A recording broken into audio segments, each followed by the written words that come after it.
The crisp, frigid air bit at Max's cheeks as he stood at the peak of the mountain, surrounded by a world cloaked in white. The snow stretched out before him, an untouched expanse of glistening powder, and the horizon shimmered with the golden glow of the winter sun. He adjusted his goggles, the reflective lenses framing the breathtaking view. This was exactly where he wanted to be, free, exhilarated, and one with the mountain. He exhaled a puff of visible breath, planted his snowboard firmly in the snow, and leaned forward. The board caught the slope, and he began to glide, picking up speed with each passing second. The hiss of the snow beneath his board mingled with the roar of the wind in his ears, creating a symphony that was both chaotic and calming. Max wove through the trees with practiced ease, his body instinctively shifting to carve through the fresh powder. His heart raced, not from fear, but from the sheer joy of the ride. This was his sanctuary, the one place where the stresses of life seemed to melt away, leaving only the purity of the moment. As he approached the edge of a steep incline, he crouched low, preparing for a jump. The board hit the lip of the ridge, and he launched into the air, soaring above the tree line for what felt like an eternity before landing with a satisfying crunch in the powder below. A grin spread across his face, but as he continued his descent, something began to change. The bright sunlight dimmed unexpectedly, as though a cloud had passed overhead. Max glanced upward, expecting to see an overcast sky, but the sight that met his eyes made him falter. A massive shadow was creeping across the slopes, moving with an unnatural speed. He squinted, trying to make sense of the strange silhouette that loomed above the treetops. The shadow grew larger, more defined, and then the source of it came into view. Max's heart skipped a beat. Towering above the forest was a figure unlike anything he had ever seen. It was a woman, but her size was incomprehensible. She was a giantess, her form so immense that she seemed to dwarf the mountain itself. Her golden hair cascaded down her shoulders in shimmering waves, each strand thicker than the tallest trees. Her eyes, impossibly large and impossibly blue, gazed down at the landscape with a mix of curiosity and calm. She moved with an elegance that defied her size, her steps soft enough not to disturb the snow beneath her feet. And then her gaze fell upon Max. Panic surged through Max as her massive eyes locked onto him. He tried to veer off course, to steer himself away from her, but the snow beneath him seemed to resist. The slope tilted unnaturally, pulling him toward her as though the mountain itself had shifted to serve her will. Her lips parted slightly, revealing teeth as gleaming and perfect as polished marble. Warm, humid breath rolled out from her mouth, melting the icy air around him and carrying with it a strange, sweet aroma. It was intoxicating and overwhelming, and Max found it impossible to look away. Before he could react, her lips opened wider, and he was confronted with a sight that made his pulse thunder. Her mouth was a cavern, dark and alive, a world unto itself. The inside glistened with moisture, and the faint pink glow of her throat in the distance created an almost otherworldly effect. The snow beneath Max's board tilted further, and he realized with growing terror that he was sliding directly into her open mouth. The moment her lips closed behind him, the world transformed. The biting cold of the mountain vanished, replaced by a humid warmth that seeped into every pore.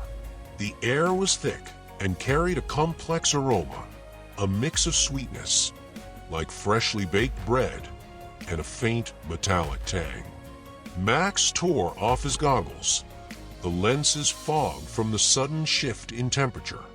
He blinked, his eyes adjusting to the dim, golden light that illuminated the cavernous space around him.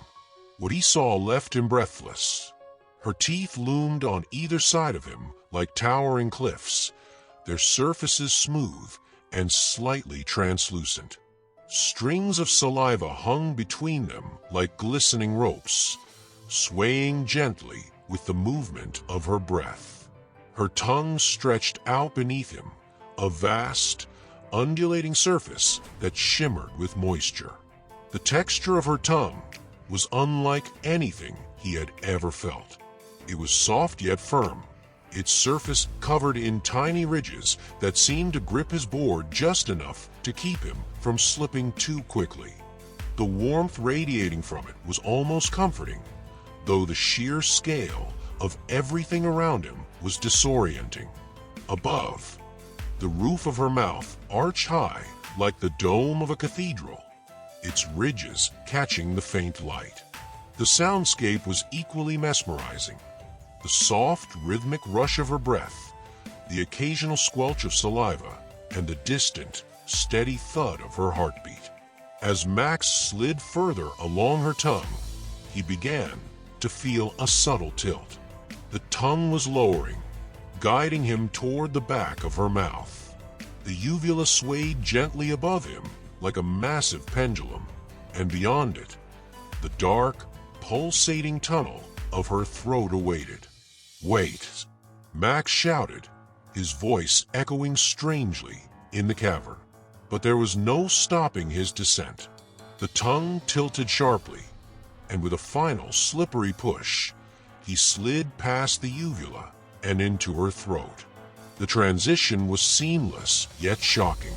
The throat walls gripped him firmly, their soft, muscular tissue contracting rhythmically to propel him downward. The motion was smooth and surprisingly gentle, like being carried on a living escalator. The warmth intensified, wrapping around him like a cocoon. The walls glistened with moisture, their surfaces faintly glowing as veins pulsed with the flow of blood. The sounds of her body surrounded him, a symphony of squelches, gurgles, and the ever-present heartbeat that seemed to echo through his very bones. Max expected to feel fear, but instead he was overcome with awe. He was alive, unharmed, and moving through a living, breathing being. As Max plunged deeper, the slick walls of the Giantess's throat gripped and released him rhythmically, propelling him downward in a steady, undulating motion. The warmth was now all-encompassing, the soft, organic sounds of her body filling his ears, a steady heartbeat reverberating in the distance, a deep gurgling somewhere below. His snowboard glided effortlessly along the pulsating passage, the tight, wet walls squeezing him gently but insistently. Finally, he felt a shift. The tunnel widened, and he shot out into a vast, open chamber. With a splash, Max landed in a shallow pool of warm, glowing liquid. It fizzed and bubbled around him, and he realized he was floating in what could only be the contents of her stomach.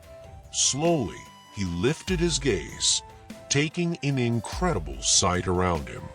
The stomach was enormous, far larger than he'd expected. Its walls pulsed with life, glowing faintly with a bioluminescent light that illuminated the space in shades of pink and gold. The soft, wet lining glistened with moisture, contracting and relaxing in a slow, rhythmic motion, as if breathing. Veins crisscrossed the walls, glowing faintly blue and red, pulsing in time with her heartbeat. It was a living, breathing cavern, and Max couldn't help but marvel at the beauty of it. The pool he was in was shallow and warm, with a faintly tingling sensation, like a gentle carbonated bath. The liquid sparkled faintly, its surface shimmering under the glow of the stomach walls. Around him floated fragments of what he assumed were bits of food, but they were unrecognizable in the surreal, dreamlike environment. The air was thick with a heady organic aroma, earthy and tangy, with a faint sweetness that wasn't unpleasant but was undeniably intense. The sounds in the stomach were mesmerizing. The distant thud of her heartbeat echoed through the chamber, steady and powerful, like the bass drum in a symphony. Closer, there were gurgling and bubbling noises as the stomach worked to digest its contents, punctuated by the occasional squelch of fluids moving through her digestive system. It was a symphony of life, a constant reminder that he was inside a living, breathing being. The air was heavy and humid, wrapping around Max like a warm blanket. Every surface he touched was soft and slightly slick, but not unpleasantly so. The stomach walls, when he reached out to steady himself, felt like smooth, wet leather, pulsing faintly under his fingers. Max stood on his snowboard, carefully balancing in the fizzy liquid. The chamber stretched out before him, curving gently upward into the distance. He could see tunnels branching off at various points, leading deeper into the Giantess's digestive system. Intrigued and feeling oddly emboldened by the fact that he was still alive, Max decided to explore further. As he pushed off with his snowboard, the liquid provided just enough resistance to make it feel like he was gliding through a shallow, glowing river. The walls of the stomach shifted subtly as he moved, reacting to his presence with gentle ripples. He spotted small glowing orbs embedded in the lining of the walls, their light pulsating faintly, and he wondered if they were some kind of biological sensors. At the far end of the chamber, he encountered what appeared to be the entrance to her intestines, a dark, undulating tunnel that seemed to beckon him forward. The air grew warmer and denser the closer he got, and the sounds of gurgling and movement became louder. Max paused at the edge of the stomach, looking back at the vast, glowing chamber. The realization of where he was fully hit him. He was inside a living, breathing giantess, experiencing the inner workings of her body in a way no one ever had, or likely ever would. It was awe-inspiring, surreal, and oddly beautiful. He couldn't help but feel a deep respect for the sheer complexity and power of the living body that surrounded him. Though part of him wanted to keep exploring, a distant rumble and shift in the stomach walls made him hesitate. It was as though her body was gently urging him along, guiding him toward his next destination. And with a deep breath, Max pushed off again, gliding through the fizzy liquid and preparing himself for whatever lay ahead.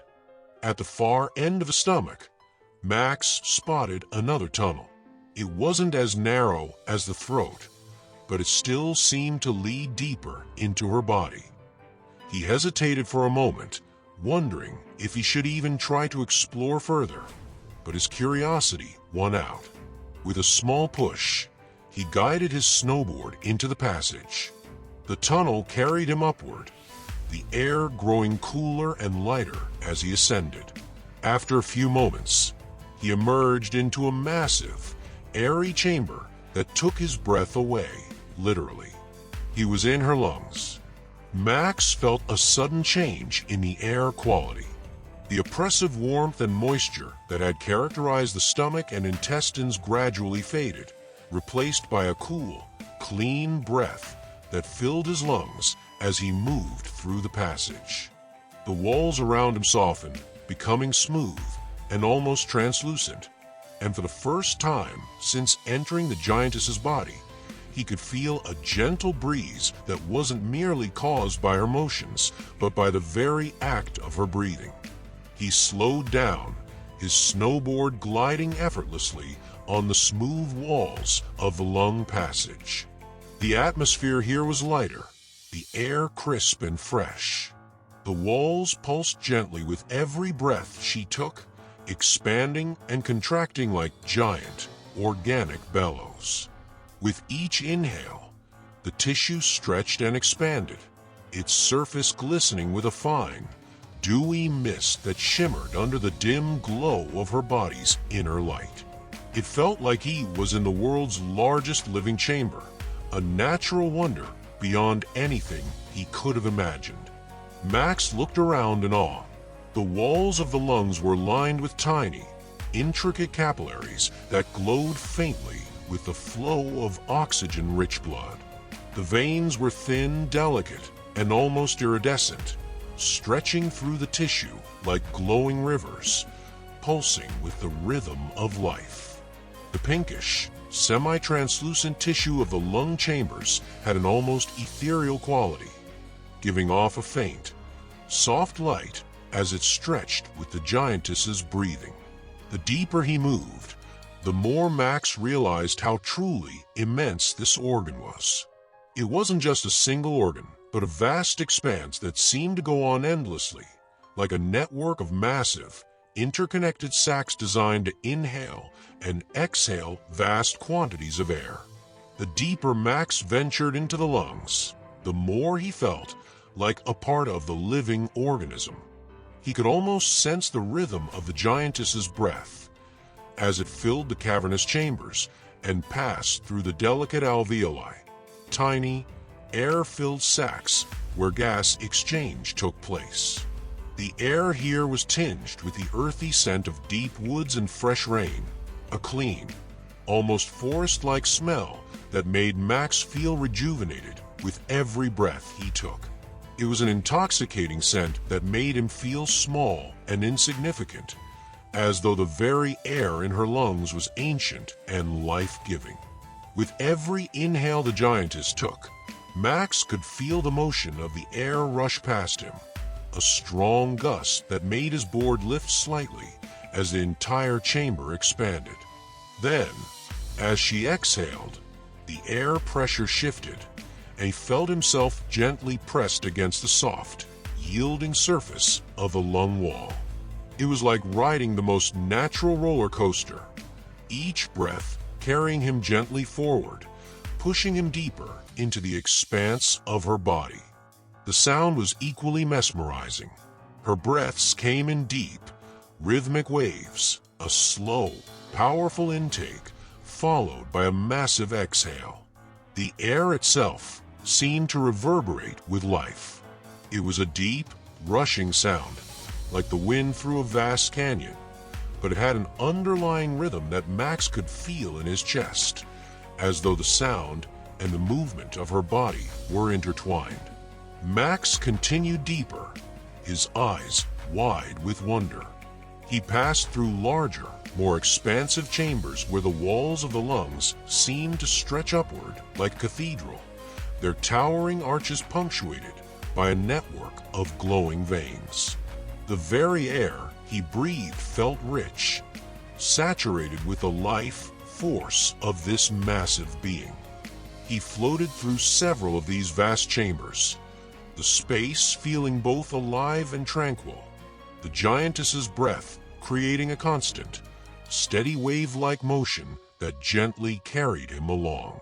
Max felt weightless here, almost as if he were floating in the stillness of the air, the lungs surrounding him with a soft, constant flow of oxygen. As he passed through another set of lung chambers, Max was struck by the sight of the alveoli, those tiny sacs where the oxygen was exchanged with the blood. He could see the walls of these sacs, delicate and fragile, clustered together like tiny sponges, their surfaces shimmering as oxygen passed through them. The interior of the sacs was alive with movement. Molecules of oxygen diffused in and out of the sacs, and Max could almost sense the delicate dance that took place with every breath she took.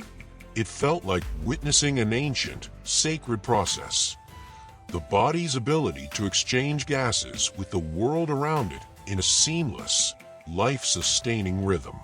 Max couldn't help but feel reverence for the organic machinery of the Giantess's body, something so vast and powerful, yet so intricately designed. Max moved effortlessly through these chambers, occasionally adjusting his board as the pressure of the air around him shifted. The sensation of breathing inside a living being was becoming more profound with every passing moment. He could feel the movement of air through the lungs more acutely now, as if the very air currents were his companions. When the Giantess inhaled, Max could feel the lungs expanding, the space around him growing larger and more open, the air filling every available space in the chambers. It was as if the lungs were absorbing the world around them, pulling in everything with a powerful, sweeping breath. Then, as the exhale began, the air pressure changed, and Max felt himself being gently pushed forward with the flow, his snowboard gliding effortlessly along the smooth, organic surfaces.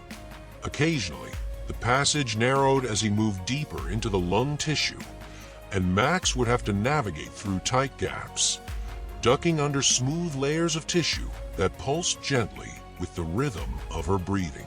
These narrow passages felt intimate and private, as if you were witnessing the quiet processes of the body's inner workings, an unseen world that existed just below the surface. Eventually, Max began to feel the passage becoming less expansive, the walls of the lungs narrowing slightly as the air pressure shifted again. He found himself gently pulled toward the exit of the lung chambers, the vast organ giving way to the next part of her body. The rhythmic breathing slowed, and with it, the natural forces that had carried Max seemed to fade. As he slid away from the lungs, he felt a sense of longing, like leaving behind a peaceful, living world that had momentarily become his own. The lungs had been an experience unlike any other, an awe-inspiring journey inside the core of life itself. Max was no longer just an observer of the Giantess's world. He had become a part of it, a witness to the quiet power that kept her alive and breathing. From the lungs, Max found another passage, a pulsating, rhythmic tunnel that seemed to pull him forward with each beat. He hesitated but couldn't resist the pull of curiosity. The tunnel carried him quickly, the motion smooth and fluid, until he was ejected into another chamber. This time, he was face to face with her heart. The passage that led Max into the heart was unlike anything he had encountered before. The walls of the body seemed to widen, and the air felt thick with a sense of purpose. As he glided through a narrow, organic tunnel, the light around him shifted, becoming warmer and more intense. The walls of the passage were lined with thick veins, glowing faintly with the flow of blood, and as Max moved deeper, the sound of her heartbeat grew louder, a deep, rhythmic thrum that resonated within his chest. When he finally emerged into the heart's vast chamber, Max was completely awestruck. The organ itself was an immense, living entity, far larger than he had imagined. The space within the heart was cavernous, stretching high above him with an open, vaulted ceiling. The walls were soft and muscular, pulsating in slow, deliberate contractions as the heart beat in a steady rhythm. It felt as if the very air around him was alive, vibrating with the force of her heartbeat. Max's first sensation was the immense warmth that surrounded him. The heart was a furnace of life, radiating heat that seemed to come from the very core of the Giantess's being. It was an almost comforting warmth, like standing near a bonfire on a cold winter's night, the heat enveloping his body and seeping into his bones. As Max ventured further into the heart, he could feel the full force of the organ's rhythmic pulsing. Each beat was a deep, reverberating sound that seemed to come from the very depths of the cavern, vibrating through the walls and shaking the air around him. The sensation was overwhelming. Max could feel the pulse in his chest, a rhythmic thrum that echoed in his ears and made his heart race in response. The muscular walls of the heart contracted and expanded with each beat, their surfaces smooth but powerful, covered in soft, pinkish tissue that glistened with moisture. Max watched in awe as blood surged through the arteries and veins, flowing with purpose and direction, each wave of blood pushing against the soft, elastic tissue of the heart's chambers. The rhythm was hypnotic, a constant reminder of the life force that powered this enormous being. Max carefully moved closer to one of the chambers. The surface of the heart's walls was warm and slightly slick, a soft, flexible membrane that stretched with each pulse. He placed his hand on the wall and felt the heartbeat reverberate through his fingers, a deep, rhythmic thudding that seemed to synchronize with his own pulse. The sensation was both unnerving and fascinating, as though he was feeling the very essence of life flowing through the giantess's body. The heart had several chambers, each one intricately designed to support the massive size and scale of the giantess's being. Max floated through the open space, looking at the thick blood vessels that ran through the walls, carrying the life-sustaining blood to every part of her body. The veins were huge, their surfaces lined with a network of smaller capillaries, glowing faintly with the steady flow of oxygen-rich blood.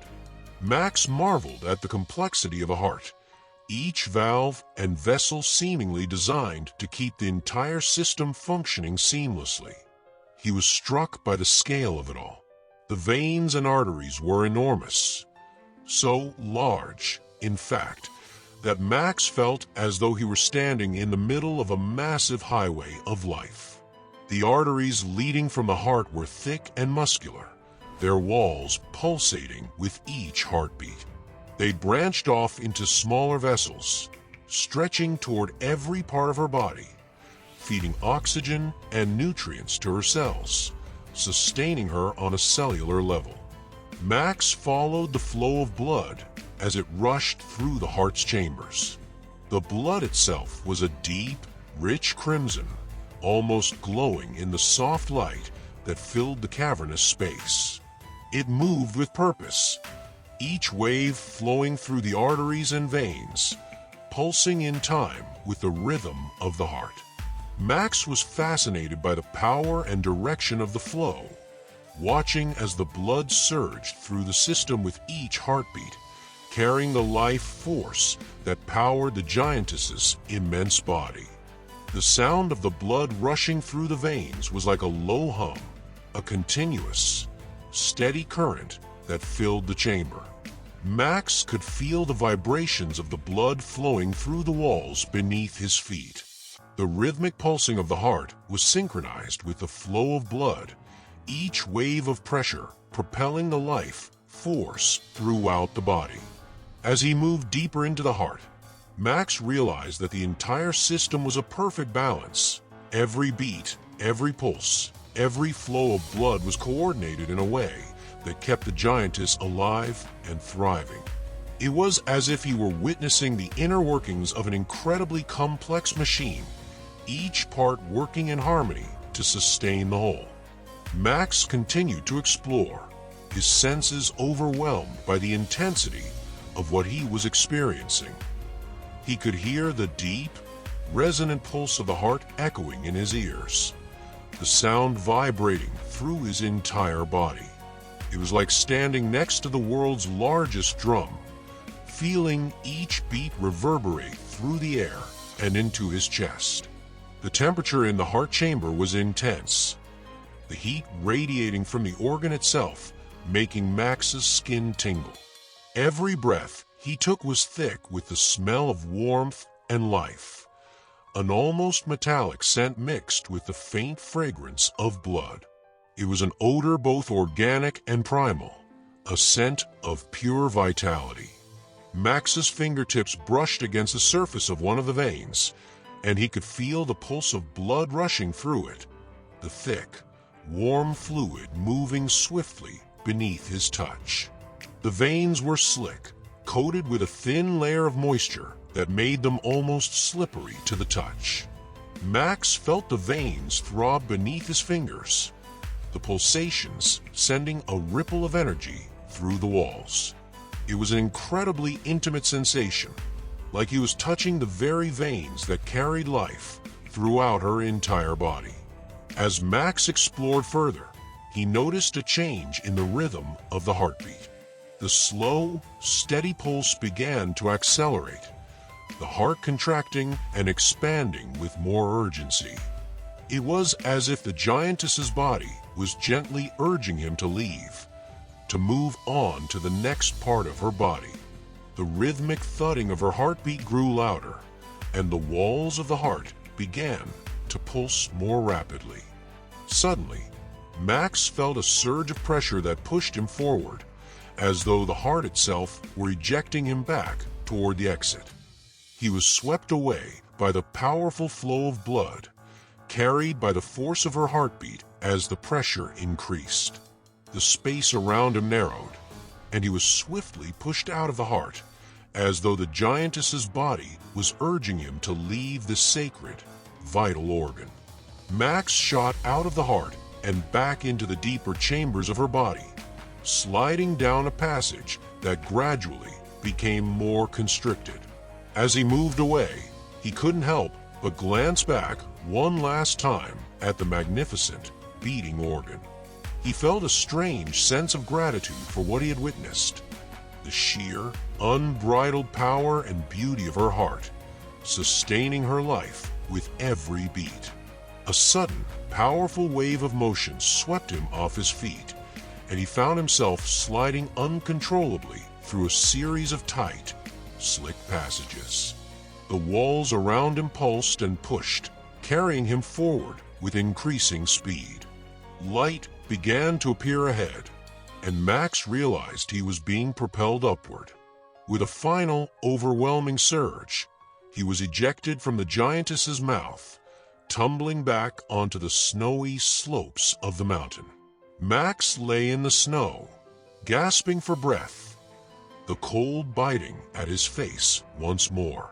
The familiar sense of pine trees and fresh powder filled his nose, and the sound of the wind howling through the peaks brought him back to reality. He sat up, looking around. The Giantess was gone, as though she had never been there. The mountain was quiet and serene, just as it had been before. Still dazed, Max made his way back to the lodge, where his friend was waiting with a steaming cup of cocoa. "You look like you've seen a ghost," his friend said with a laugh. Max shook his head, still trying to process what had happened. He collapsed into a chair, gripping his snowboard tightly. "You won't believe what just happened to me." His friend raised an eyebrow. "Try me."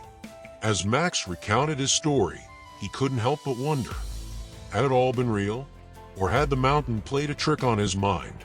Either way, he knew one thing for sure: he would never look at the slopes the same way again.